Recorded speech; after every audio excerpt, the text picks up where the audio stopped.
Good morning, everybody. I just gonna make this video. I just woke up. I have no makeup on. I didn't dress up. Still in my pajamas, but I'm not gonna let that stop me from sharing what I believe is the word of the Lord and the understanding that He's given me. Because if I want to wait for perfect, then maybe it's just not ever gonna happen. So, from my contemplating on the word and waiting on Him, I'm more of a big picture person, so I really want to understand how the whole of everything fits together. And so I'm going to share with you some perspective that I've gained and submit it to you. Go test it against the word. So I always want to understand what's the bottom line.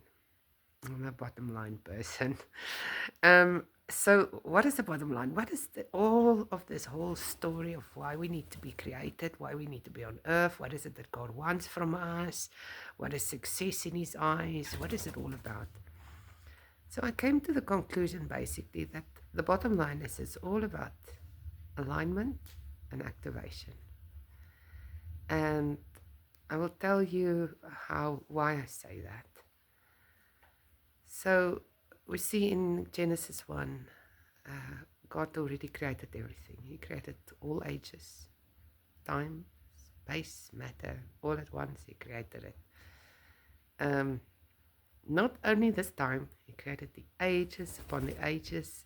God is not about to think up new plans that He has not already seen in His great architecture and His great plans from the beginning.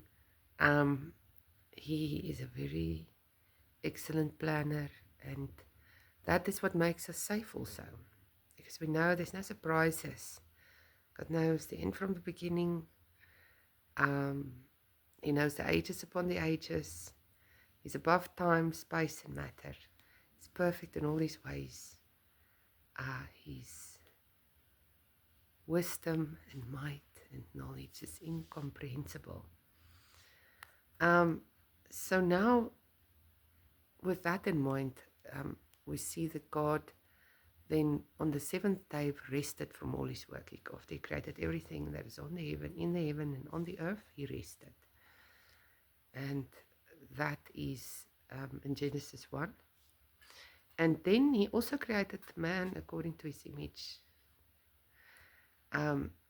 So then a lot of things happened, and there was a fall, and Jesus came, redeemed everything, and He said it's finished. So in Genesis 1 we see it was finished. God said it's finished, and then on earth Jesus came and said it's finished. So Jesus did His part in this great plan of God to activate on the earth what God has said in heaven, to fulfill it. And now that it is all done, now we have a role to play. So there is the acceptable will of God, the good will of God, and the perfect will of God. And everything's already been perfectly made available in heaven. So God's got a scroll over your life. And that is His perfect plan, His will, as it's written. But the question is, are you going to align with it? Are you going to activate it? Are you going to say what He says? Are you going to believe what He says? How are you going to download that scroll? So in the Bible, scrolls were eaten. So scrolls is the download of what God says. Then when people eat it, they activate it. That's why prophecy is so important, because prophecy provides scrolls that can be eaten and walked out, so that what is in heaven, declared by God in His eternal purposes, can be manifested on earth. So maybe you look at Don DeVol, his teachings are quite out of the ordinary, but he talks about timelines, explains it very well, about how God has got all these good, acceptable, and perfect will timelines that He created options. So like you are in a timeline, there's all this infinite possibilities available based on your choices. You get into a specific timeline. That's all combination of different people's choices and the permutations of all the combinations that you find yourself in a timeline. And then you can sometimes go out of that timeline into a new timeline based on decisions that you made. And so God created all these possibilities because God didn't just say, okay, I foreordained everything, it's just gonna be this way or no way. No, he created these options where people can make certain choices. And so then the enemy wants to alter sometimes and create additional timelines that was not in God's ordained will. And those are the things that Don Duval has cancelled in his prayers because that cannot be. That is not permitted. It needs to be destroyed. There are only the options that God has made available for timelines and choices. All right, so what is it all about? So we need to seek his face.